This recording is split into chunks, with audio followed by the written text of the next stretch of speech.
way a sewing machine works, big picture, there's an upper thread and there's a lower thread. We're going to take care of the lower thread first by winding a bobbin. We're going to take off our removable storage compartment and we're going to open the hinged door right here to reveal the bobbin compartment. And I'm going to take out the bobbin case, which is this metal piece right here. I'm going to grab the hinged latch and pull it out. And inside I will find a bobbin, which is essentially like a baby spool that we're going to fill with thread.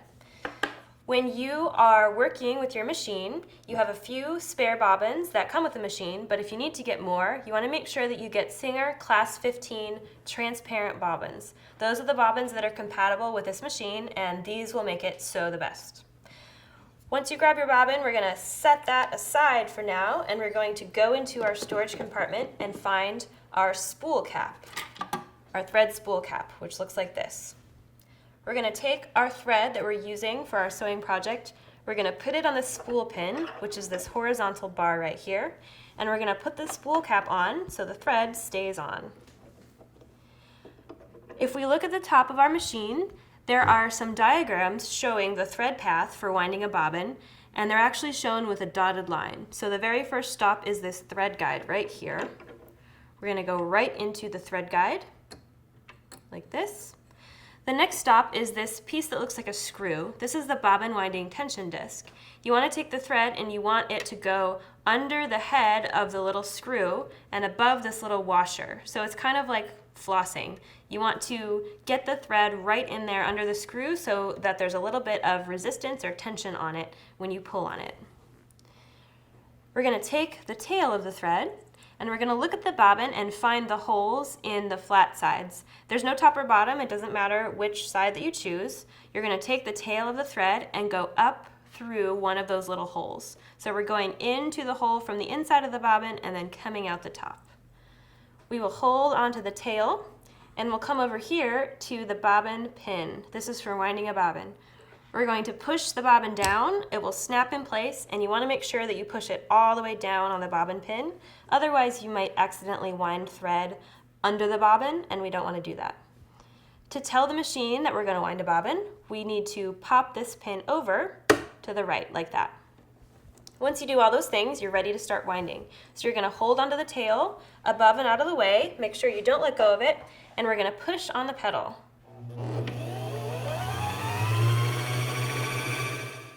Once you've wound for a few seconds and the thread tail is buried, you can go ahead and trim off the tail close to the bobbin and then just keep winding. Now that the tail is buried, it's not going to come unraveled.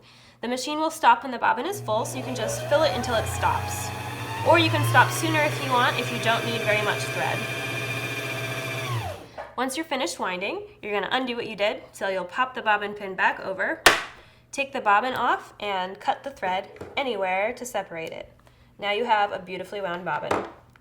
We're going to put that aside for now and focus on the upper thread. So before we thread the upper thread, there's two things that we need to check. We want to make sure that the presser foot is up. So the presser foot lifter is up. That's this lever right here. I want to make sure that that's in the up position. The second thing to check is the take-up lever. You want to make sure that little silver hook is popping out of the top of the machine. And if it's not, you can turn the hand wheel towards you until you see the take-up lever sticking out of the top of the machine. Once those two things are set, you can start threading. Just like with the bobbin, there are numbers and little diagrams on the machine to help you remember where the thread goes. So the very first stop is the same, so it's this little thread guide right here. Then we're going to go behind this white piece. We're going to go down in this channel where there's a number 2. We're going to do a U-turn around number 3. For the take-up lever, we're going to mimic exactly what this arrow at number 4 is doing. So we're going to start on the right, we're going to go back, over, and forward. And it's really important that the thread gets into the front of the take-up lever, so you want to make sure that that happens, that it catches into the front. The last stop before the needle is a little thread guide right above the needle. It's a horizontal bar. The easiest way to get the thread in there is to hold it horizontally and think of it again like flossing and just slip it right over that bar so that it's caught behind it. This machine has an automatic needle threader, which is pretty awesome. It's going to help you get the thread through the eye of the needle. The most important part of using that is making sure that the needle is in the highest position before you try to use it. So you can wiggle the hand wheel around if you need to, and just make sure that the needle is all the way at the top. So what we're going to do is we're going to catch the thread on this silver hook right there. We're going to push the needle threader down. A little tiny hook goes through the eye of the needle, and we're going to slide the thread back in between these two prongs, and then we'll let go of the needle threader. And a little loop pops through the eye of the needle. You can just grab that and pull the thread tail the rest of the way through, and your needle is threaded. Very easy. So we're almost done getting our machine set up to sew. The last thing is inserting the bobbin. So we have our bobbin that we wound. Now we need to put it into the machine. So your hinged cover should be open from when we took out the bobbin case. So you're going to grab the bobbin case and you're going to hold it with the little finger pointed up at 12 o'clock and the open side facing you. You want to hold the bobbin so that the tail of the thread coming off makes the number 9 shape. So if you imagine the thread tail is the stem of the 9 and it's kind of coming down off the right side of the bobbin. And holding the bobbin just like that, we're going to drop it into the case. And there's a groove that you need to find that's on the edge of the metal bobbin case. And you want to pull the thread into that groove under the metal tab until it snaps into this open space right here. So you want to hear it snap, but you also want to visually make sure that it's centered in this open space. It's very important. After you get it in, you can pull in the thread just to make sure you have it in right.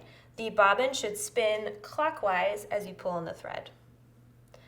Now that we have our bobbin in the case, we can put the case back in the bobbin holder. So you want to hold it still so the little finger is pointed up at 12 o'clock. You can hold it by the hinged little latch right there, and we're going to slide it right into the bobbin holder. And there's a notch on the bobbin holder at 12 o'clock that matches that little finger, so you want to make sure that it lines up with that, and you can push it all the way in until the bobbin is seated in there. Very last step, we need to draw up the bobbin thread. So to do that, we're going to hold the upper thread with our left hand, and we're going to hand crank through a full stitch. So remember to turn the hand wheel towards you. We're going to turn this until the needle goes all the way down and comes all the way back up. And if you pull with your left hand a little, you'll see a loop pop up. This loop is the bobbin thread that was just pulled up by the upper thread. So we're going to grab that loop and pull it the rest of the way through to finish the threading process. Then we can put both tails together, slide them under the foot. We're going to close everything up. We're going to put our removable storage compartment back on, and now our machine's all ready to sew. Once you're all threaded, it's time to do a little test sewing and just make sure that you threaded everything correctly. We are going to set our stitch with the stitch selector dial right here. So there's lots of different stitches that your machine can sew, and here is a sample stitch out of all of them. You have your straight stitch and zigzag stitches, so the more common ones. You have some hem stitches, you have all the decorative stitches, and you have a lot of stretch stitches as well. The way that you select the stitch is with this dial, so we're going to go with a normal straight stitch for a test swatch. And you'll notice that one stitch is black and one is blue. So if we jump up here to the length dial, we want the black stitch to be selected, so that means we're going to pick a number in the black range of numbers. And a good number to pick is between 2 and 3 for a regular straight stitch. If you did ever want to access that blue, you would just turn the length dial over to the S1, and S means stretch, so those are all the stretch stitches. So we're going to put this back to 2.5. And we're going to jump up here to the width dial. So this is the other aspect of the stitch you can control. For just a regular straight stitch, we're also going to have that between 2 and 3. And you'll notice there's a little icon that's an oval with a dot in the center. So this is showing you that this is the center needle position. So this is what you want the width setting to be when you're using your straight stitch. So we're going to grab a little test piece of fabric and we're going to give it a go and see how it looks. So I'm going to put my test fabric under the presser foot, and since I'm ready to sew, I'm going to lower the presser foot, and I'm going to use the guidelines on the right side of the foot to make sure that I sew straight. So I'm going to just pick one and follow it, push the pedal, and go for it.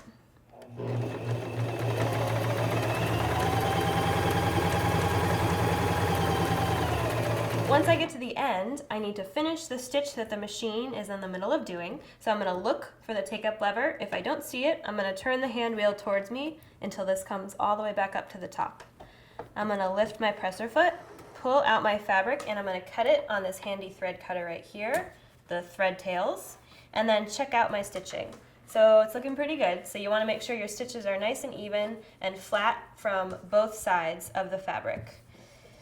Some examples of stitches that didn't go so well are these two right here. So if your stitching looks a little bit loopy on either side or just a little bit wonky like this, then you probably just need to rethread and just give it another test. If you want more information about any of these stitches, about settings and when to use them, you can check out the stitch reference guide on the Singer website.